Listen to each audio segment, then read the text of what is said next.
Okay, here's a recent video done by Egyptologist7. It's called Homo erectus or Erectus Walks Amongst Us. Not to be confused with the one that I did with the recent similar name to that, but that was done on a book that was written back 18 years ago or so and had the same title. Actually, it's Amongst Us with a T on among versus this, but it's also the reason that she named this its name.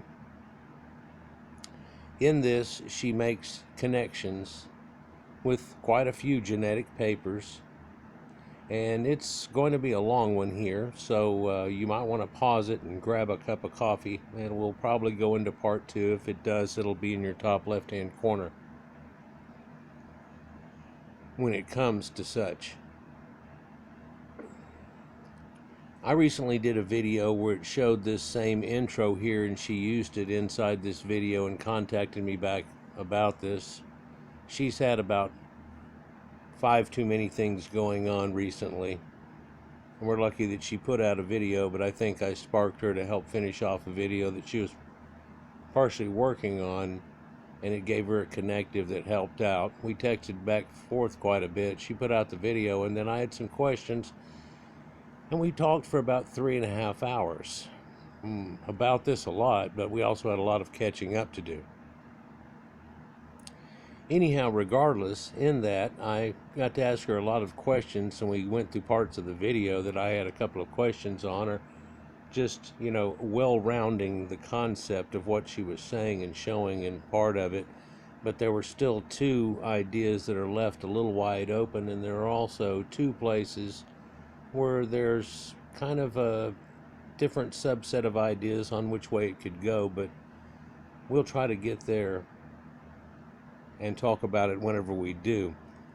I'm going to try to sync this up and see if I can get this about right for this intro here.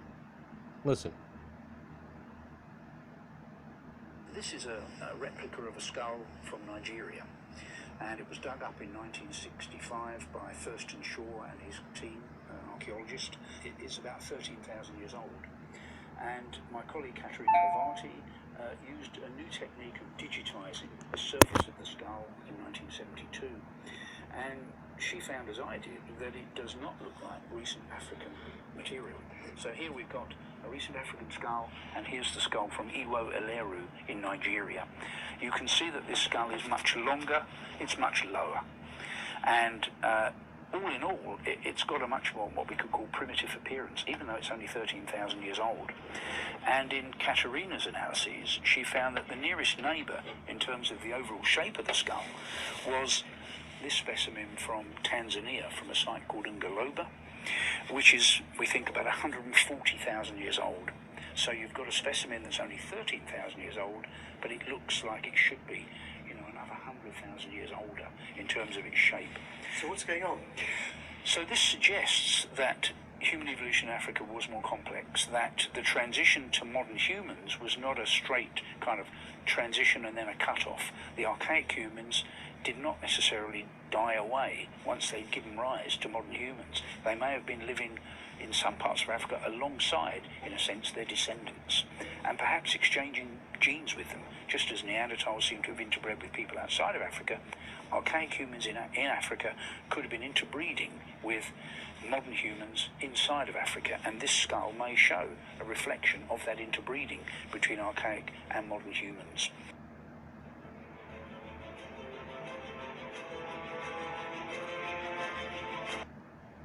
So, sub-Saharan Africans inherited an Erectus-like component, and here's some of the information or data that'll prove this point. Here we're looking at a wide display of genetics, just a simple input here, and occasionally I'm going to do this here, finger of God coming in. You can see the Amerindians of America were made out of a purple component and a little bit of orange that's here, and if you look, there's some orange that are in here of these islander people that are over here, and the people that are up in Siberia that come across like they were talking about. But you'll also see that lavender is a component that are in these other people, and so there's some of that connections there. what we're talking about today is down in here, and this has a lot of light blue. Not just blue, and not dark blue, but light blue. And you might notice some medium blue there, a lot of dark blue. There's not really any light blue outside of those points. These are Y haplogroups of the world and how they're split up. And so there's nobody that's actually a purity to any point pretty much. Although there is one in that light blue that looks somewhat of a purity that they can still find. And there's some Amerindians that are Amerindian that they can find as pure of what an Amerindian is. But that is again a hybrid. We're going to get into that concept here, but let's just go on. There's a lot of information to unpack here. So here's the one genetic data, and you can read the top of it as it does, and I may do each one as it goes, but the underlying points are the key points to note. Skull points to a more complex human evolution in Africa. This was back in 2011, though, so many of these pieces of this puzzle come together. Reanalysis of the 13,000-year-old skull from a cave in West Africa reveals a skull more primitive looking than its age suggests. The result suggests that the ancestors of early humans did not die out quickly in Africa, but instead lived alongside their descendants and bred with them until comparatively recently. This is Chris Stringer. This is the guy that was speaking a minute ago in a paper here. The skull found in the Iwoliro cave in Nigeria back in 1965 does not look like modern humans. It's got that longer, flatter brow, smaller cranial capacity. It's thought to be around 140,000 years old, is the one that compares closest to it. Hopefully this shows up good. It looks a little blurry in my back view here.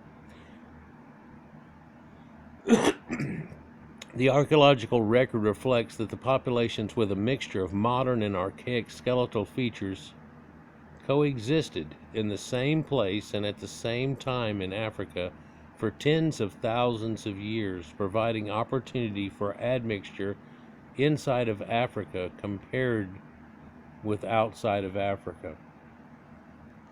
We'll get into the concepts a bit, but just to start you off correctly on the idea, Homo erectus had many different forms that formed out of Africa, and I've shown that in recent videos here. So this is kind of a culmination of what I've been talking about, but very much on what she's been talking about too. For her last 8 videos primarily have been about different populations in Africa and that are not really related to each other totally, like Khoisan, East Africans, Somalians, and so on, and showing they have archaic admixture from Eurasians in all cases, really. And so we've left one behind here to finish it off with, and that's where this one works. But outside of Africa, there were no longer Homo erectus. Those got knocked out, and they got pushed to the ends of the earth. And then those bred with different species that came in and became the different forms that we see today. And modern humans actually were the ones that came out of Africa. But that's another video entirely that I've done before. Let's continue. We'll touch upon it here shortly.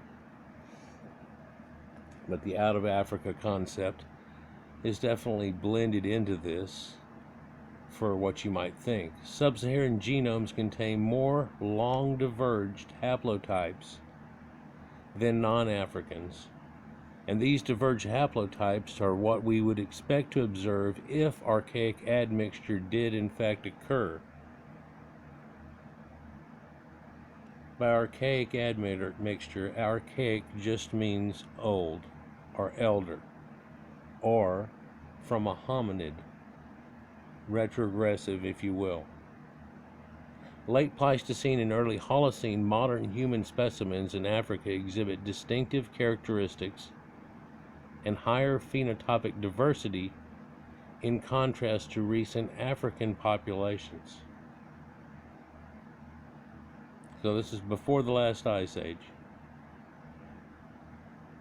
The 13,000-year-old Irualiru skull is not a modern human or a Homo sapiens. Its morphology resembles Homo heidelbergensis. Profico and others in 2016 noted that, and he falls outside the range of modern human variability. When we looked at that skull, they noticed it very well. You can see somebody has the one on the far left that they showed us a modern Negroid type. They had a huge vaulted skull on them with a much larger brain capacity. We're going to see when that came in and changed. But the oddity here, beginning this concept, is that Homo erectus types lived on in Africa and didn't die off at some 140, 160,000 years ago like we had previously believed. And that's what he showed and told. And they had lived on until a point where they find a new type of hominid showing up, not a modern human, but it's the earliest Negroid type, and it's Irualiru at about 9100 BC or 13,000 years ago. And there's a drastic change there, but it's the first and earliest that they can find with that nasal cavity open and the way that it works and the other phenotypes that goes along with it. Let's continue.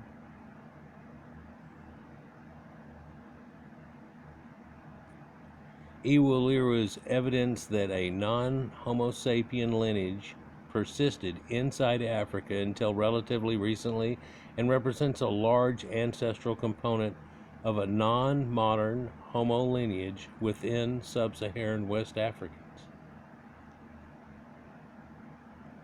Well, where's the other information that goes along with this? Surely it's not just that. Well, that's pretty convincing, but let's show the myriad of puzzle pieces that put it together also, and from other papers from different people from around time, but this paper is from Chris Stringer himself, and quite a few of these papers that she's going to show are.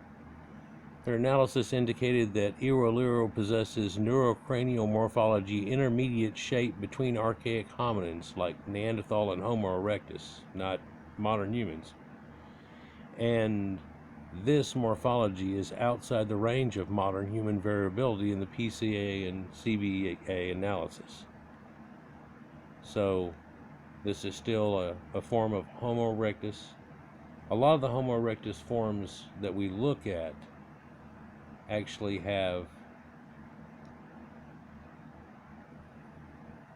different forms. This is one form that we find right here that they're showing.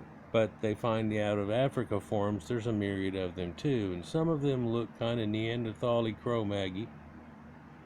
In fact, now that they've gone through everything and took all the hair off of them and stood people up like they realize that they should be now and put things in order correctly, they kind of fit the next step up of where they would have been before. And it looks more appropriate, actually. But in that fact, there are a lot of different forms of Homo erectus. So as I've stated before, there were already hybrid forms of Homo erectus, and he goes back 1.8 million years ago to supposedly 160, 140, or 110,000 years ago. But no, it seems like it went on much further and existed farther on. Overlapping Irualiru's nearest neighbor, LH18, or Ngoloba, as mentioned in the video, is 140,000 years old. So even if it corresponds with not naming them other names, i.e. Heidelbergensis, or from this exactly site or this exact site, saying Ngoloba or so on, if they just left it alone, and said Homo erectus, and then there are things that are changed coming closer to our modern time, and we're going to get names on those. So we leave it 110,000. That still encompasses the idea of Irorolira's nearest neighbor and closest cranial form of it. Again, the oddity here is it's not at 140,000 years ago, but 9100 BC, or roughly 13,000 BC. Still not a modern human form. Well, that's those two skulls that the guy showed, but what's the one on the left? Well, that's a modern form now, and we don't see that until 4400 BC. Yeah, it's known as Asillar Man. And that's the earliest modern form that we have. And you can look up these names in Wiki, and they'll explain to you. It's about the earliest one. They have other ones, but they don't explain it. You look into it, and they refer to them as protoforms. We'll get into that in a minute. So Ingoloba is its closest relative or match here. And this is a new hominid fossil skull was found in the Ingoloba beds in Leote in North Tanzania. And its anatomical features are mixed in that has some modern characteristics and some that are archaic. And we've shown a few skulls in my other videos where there's forums where they say, well, this looks like a mix of like Homo erectus from way back when, and a modern person got with them recently. Like, what's going on? And the dating on it shows that effect, so it says that we're living on until modern time. It's just not the natural progression of things. It's well noted. You can tell in each one of these papers here, right? Let's continue. The dating of the skull also adds considerably to its importance, as it places the fossil near to the root of the evolution of Homo sapiens in East Africa out of the early Homo erectus stock. So they try to give it a transition situation, but it's also showing where modern humans and all of their forms, even the people in sub-Saharan Africa, where they come from. The fossil record shows that transitional forms of Homo were widespread in Africa even after the time of emergence of modern humans. Modern humans go back 315,000 BC now at Jebel Hirud Cave. And that leads to Caucasoids directly. So where does their form? Well, we're going to come into that, but I just expressed it. The earliest form of their modern form that you can see is about 4400 BC. Other genetic studies have found evidence for ancient structure in African populations. In 2 of 3 studies, the divergent lineage was only found in pygmies, which suggests that the African population source differs from the European one. Directly meaning it would have to be the root situation, going back 2.1 million years. Or, strange enough, now they found Oranopithecus macedoniensis and others that date to 7 million BC out of Africa, already predating any of this concept. And so it may have been an in and variations and out of, or a variation in that wasn't out, and the out variation wasn't in, and therefore whenever that hybridization happened, that formed and started different forms. But at one certain point here, there's a divergence, not a convergence, but it all ends up that way, especially when there's back inbreeding, and we'll get into that in a minute. So this was 2006 when they had found this recent information out here from PLOS Genetics. A lot of these are genetic papers. Is Homo erectus representative of the ghost population component found in sub-Saharan Africa? What are we talking about? Well, there's a ghost genetic component found in sub-Saharan Africans up to 19%. And so a lot of people have made an idea, especially looking at a few of these questions that are in front of you, and then other genetic papers, and this idea that archaic hominids had lived on in Africa, kind of secluded like a land of the lost, like I talked about in the other videos. And in doing so, back reintegration into that population is what led to the modern humans. But also now we find that they derive 2 to 19% of their genetic ancestry from an archaic population of a hominid that no one else in the world actually has.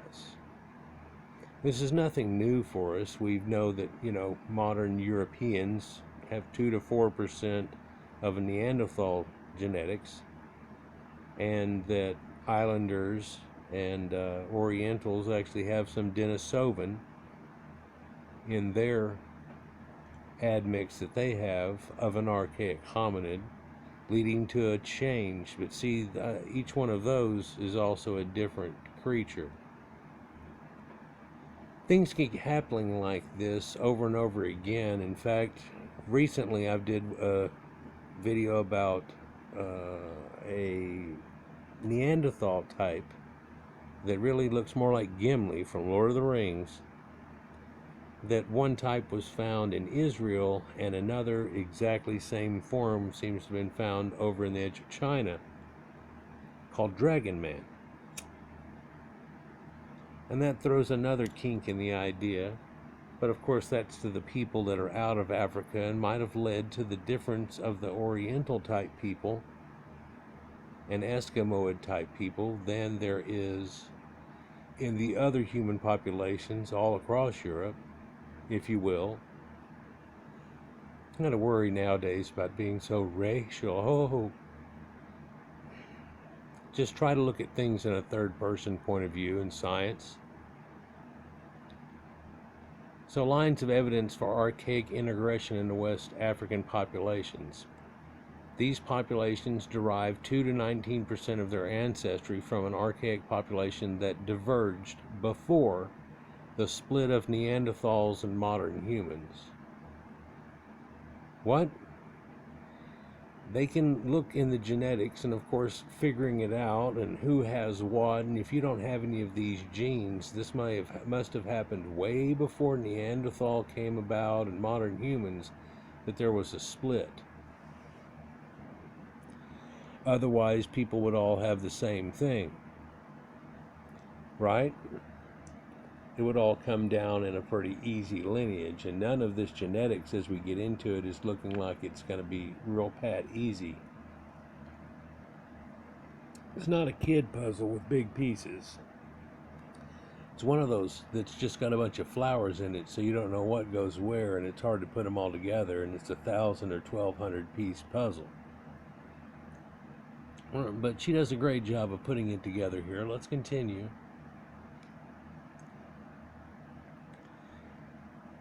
Then you can always pause it and read the rest of what it says here. But is ghost archaic representative of early hominids? Substantial contribution of archaic ancestry in shaping the gene pool of present-day West African populations. So you wonder why people are so much different than each other, and it's from reasons like this that make things very much radically different than each other.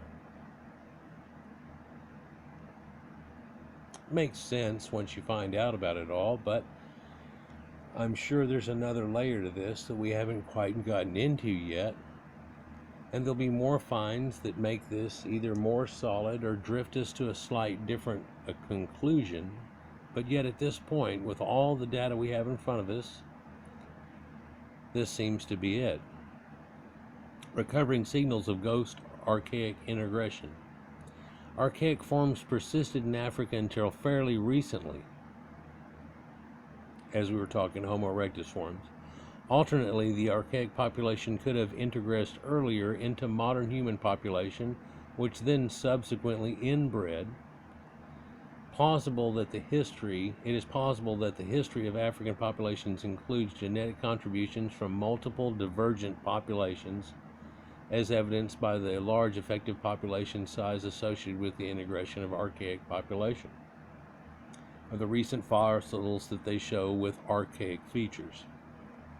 There's been a few groups of scientists that have now, after looking a lot of ways in a lot of places, what they finally, it looks like they've done was decide to put it all together and see what they do have and timelines and everything, and all of a sudden there's these anomalies that are just like, okay, well, it's not real shocking to a lot of people. Some people have been saying things like this for a long time, really, even from back at Darwin and so on.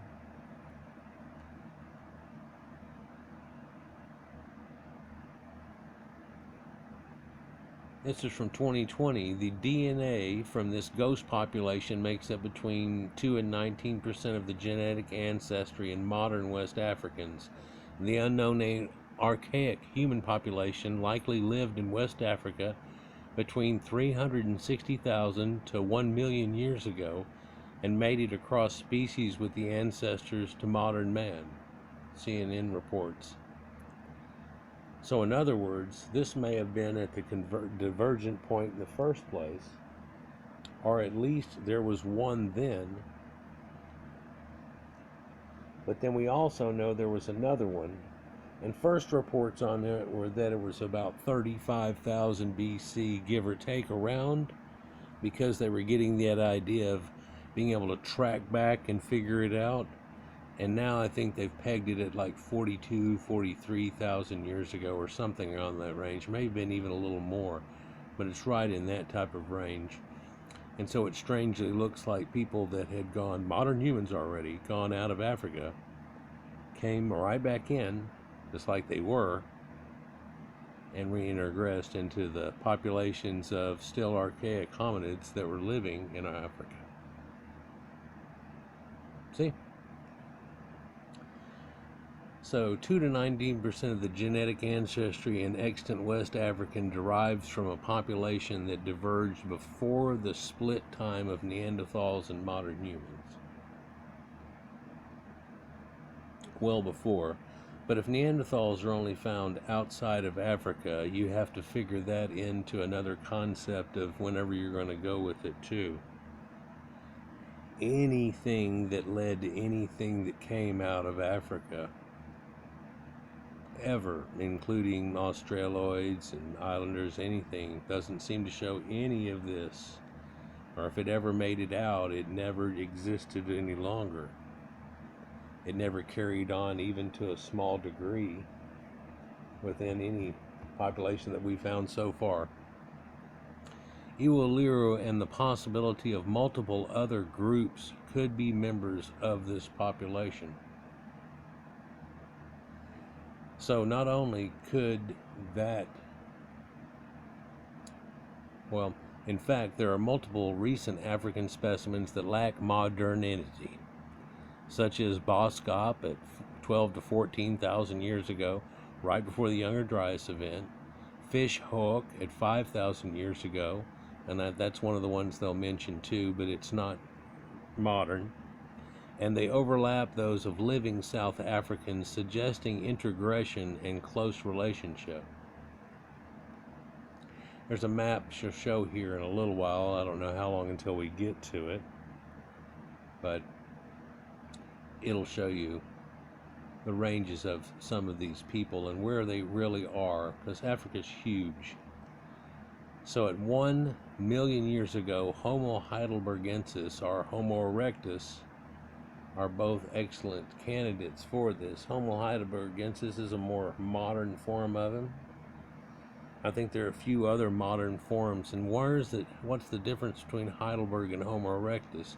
Well, it looks like the African form of Homo erectus interbred with something that we're unaware of at this point, leaving a hybrid point that ends up being Homo heidelbergensis. There's a whole lot of hybridization that's associated with this, rather than just rapid evolution like they try to get you to think. And people went up and they found some ice, and all of a sudden they didn't see quite as much sun, and they no. Modern humans are what left Africa 315,000, well, 70,000 years ago in the out of Africa concept. Now, there were earlier ones that must have left out of it if they're going to go with that idea, because how did Neanderthals and Denisovans happen? Because they're already out there, and they never were in. In fact, their genetics are never in, which shows you that they're actually not connected to the tree correctly, which shows you there were other things going on, because they would have a genetics that would be common as opposed to separate, something radically different. It was something that they could easily see when they first got in genetics, that we have this. And as soon as they got the genetics of Neanderthals, they were like, you know, everybody's got it. Well, everybody except for West Sub-Saharans, but they've got their own. Instead of 2 to 4% or 4 to 6%, I guess, is in Orientals, they have this other form, which is another form of hominid that we're unsure of at this point, just because we don't have the genetics. It could be Erectus or Heidelbergensis. All we'd have to do is get the genetics from there and have it test out. And so you're going to see in the next few years somebody go ahead and put their neck out there. Perhaps this Chris by himself, Stringer, might do so, because he's already leading up to that point for a culmination on himself. Let's continue. We're going to find that over this next few years, though, that you're going to see that they're going to talk about a lot of hybridization. It started off a couple of years ago whenever I did a video where they talked about everybody was like Lord of the Rings back in the old time. It wasn't a correct linear progression. They didn't have this turns into this, turns into that. No, they were older and archaic, and along with modern and everything. So you think of like elves as being older, and all trolls and all these different people and dwarves and stuff. And there were people, there were hobbits, if you will, but it didn't work out exactly the same. She goes on, such diversity might even have included gene flow between populations that would normally be considered distinct species. Hence, late surviving populations of Heidelbergensis or Rhodiensis could have been the source of ghost introgressions. Noted it's different enough to have been a total different species at this point. This is in the paper here with Chris Stringer and all these other people in genetics, and one of their saying is like it's considered to be a distinct species. It would normally be considered a distinct species. This was the idea brought up in the last video I did on Homo erectus walks amongst us, on that author who I recited basically chapter 28 and gave you some thoughts on it like I'm doing now with hers.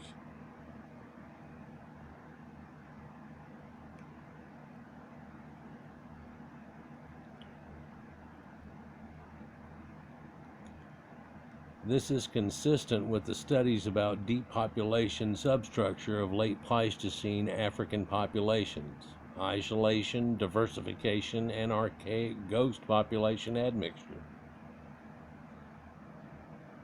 It fits with it.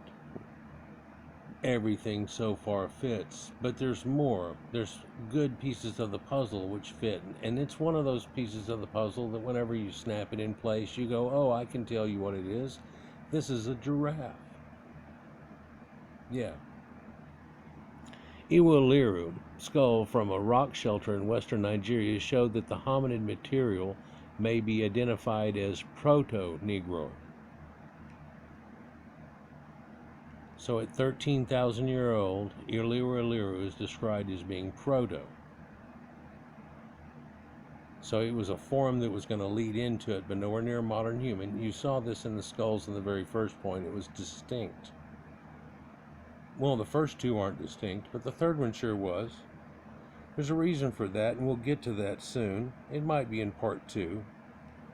That'll be in your top left-hand corner if we get to it here. It'll probably be cut off at 45 minutes. Sub-Saharans are a recently adapted population. Sub-Saharans are a recent adaptation population that formed at its earliest form at 9100 BC at Iwo, but it was a hominid form then, and its modern form is at 4400 BC at Asalarme.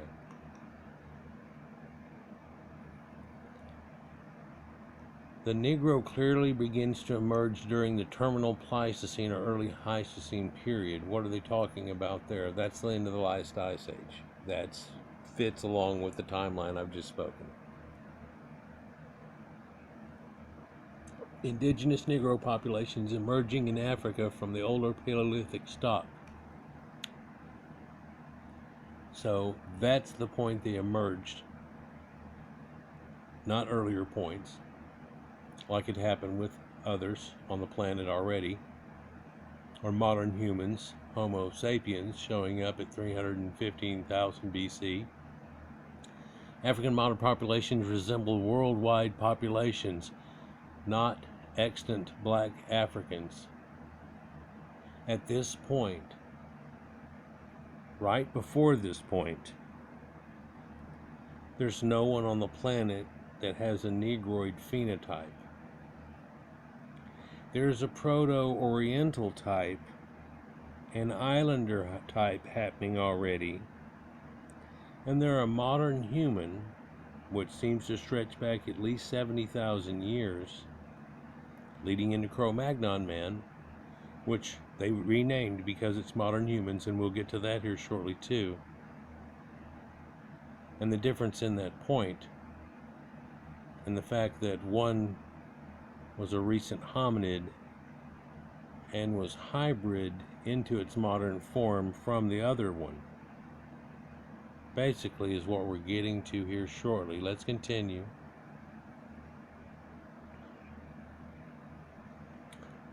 The site of Ishango in the Democratic Republic of Congo on this site is dated to the last glacial maximum of 25 to 20,000 years ago. Contains 100 fragmentary human remains. Ishango human remains exhibit distinctive characteristics and a higher phenotypic diversity in contrast to recent African populations. So, not the same. They have to find this lawyer speak. In a modern time, they have to find this lawyer speak to try to say things, and they're surely not saying words like Caucasian and stuff anymore. Everybody's trying to get rid of that. But you notice they have no problem referring to the different populations and who they're talking about, and they're not referring to them as Bantoid or so on all the time, are they? There's no problem with that. It's still a valuable and viable term.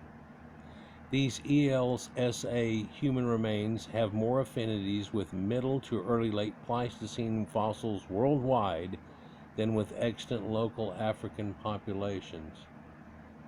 So at 25,000 years ago, there's no black people or black phenotype people on the planet.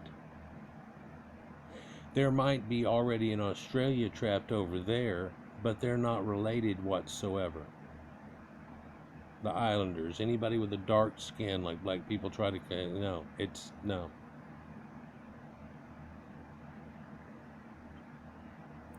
all about skin color.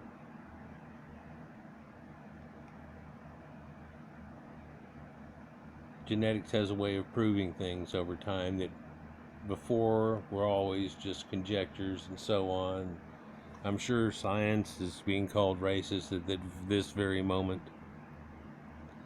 Various late Pleistocene and early Holocene African skulls share more affinities with older, middle to early late Pleistocene crania worldwide than with recent geographically approximate Africans, thereby dismissing outright the everyone was black charade, or this idea that everyone was black and then something happened and people changed because they changed their locale and saw some snow and some less sunlight. Like I was saying before, Meanwhile, simultaneously demonstrating a recent emergence of a Negroid phenotype morphology that had not existed until that point.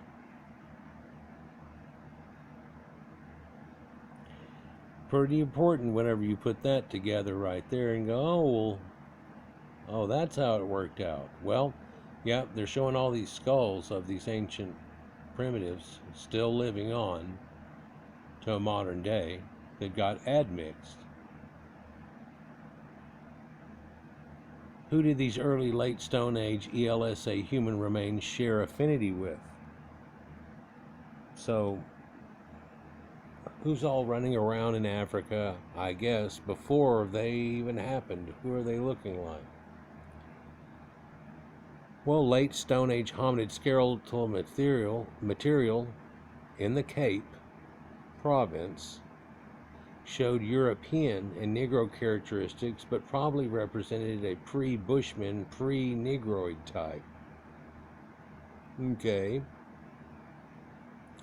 Like a Khoisan or something? Well, proto-Negroid skeletal material demonstrates hybridization with a Caucasoid Eurasian ancestor, or an ELSA Erectus-like holdover that had been hybrided at that point. One of the Erectus forms that are living in Africa. If you just look up Homo erectus, and I might do it at the end of one of these videos or at the start of one. So this is going to go on here in about another 3.5 minutes to part 2, and it'll be in your upper left-hand corner. But you can look at all the different forms of Homo erectus and what they call Homo erectus, and a lot of other ones they still call it Homo erectus, but Demancy and Homo erectus this, and different names on them, and you look at them and the changes that are already there that you can easily see.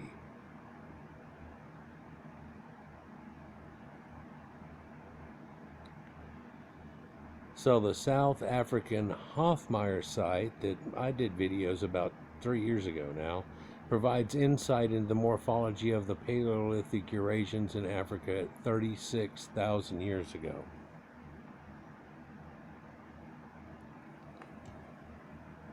The Hofmeyr skull, scientists have now dated the skull as being 36,000 years old. The skull fills a significant void in the human fossil record of sub-Saharan Africa from the period between about 70,000 and 15,000 years ago. During this critical period, the archaeological tradition, not a single skull has been discovered in Africa from the mysterious hypothetical ancestral population of modern humans that supposedly colonized Eurasia. They've never found anything without a Europeoid phenotype or ones that lead into it.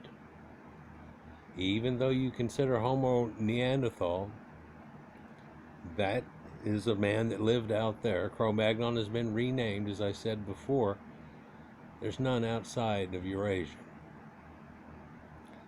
But Hofmeyr skull's down in the Cape of Africa, and it shows a Caucasoid. They're at 38,000 BC, a modern human. Instead, the Hofmeyr skull is quite distinct from recent sub-Saharan Africans, they say in their paper at Max Planck Institute, including the Khoisan. And it has a very close affinity with the European Upper Paleolithic specimens. So we're looking at something 40,000 years ago that was in Africa. So morphology of the Hofmeyr skull precedes Khoisan morphology, which dates back to mid-early Holocene. In fact, Egyptologist7 herself has done a video that showed that they had another integration leading to their modern form, because before the Khoi and the San were two separate people, but they both had separate integrations, and then they have blended together. But before that point, leading into it, just a few thousand years before, they had another integration from people. It was a Eurasian component, just like the Somali had She's got videos in each one of them. Usually they're quite short, and then she doesn't ramble on like me. It's just straightforward information, people.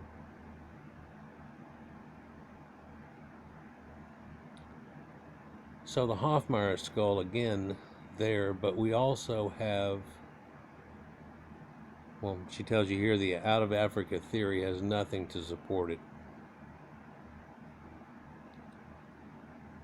There's also another site at 100,000 BC. Well, now they've redated it at 92 at Blombos Cave, right down in the point of Africa, showing people using abalone shells with that mother of pearl all in it, making up a fat and red ochre recipe that they recognize in all of the cave work. In fact, leading up through Cro-Magnon and the red ochre that's been used even to the Egyptians and so on through that. They do in their art. Same kind of idea, concepts. And it works well. Well, who else could it be? Well, that definitely predates any of the other forms we're talking about, and there were forms with hominids. Hominids aren't known for any of these type of things, or tools that are more than simplistic. They don't have bifacial blade technology or anything along that line. I'm going to stop it right here at Max Planck Institute, and it'll be in your top left-hand corner now. Go to part 2. We'll see you there. Peace.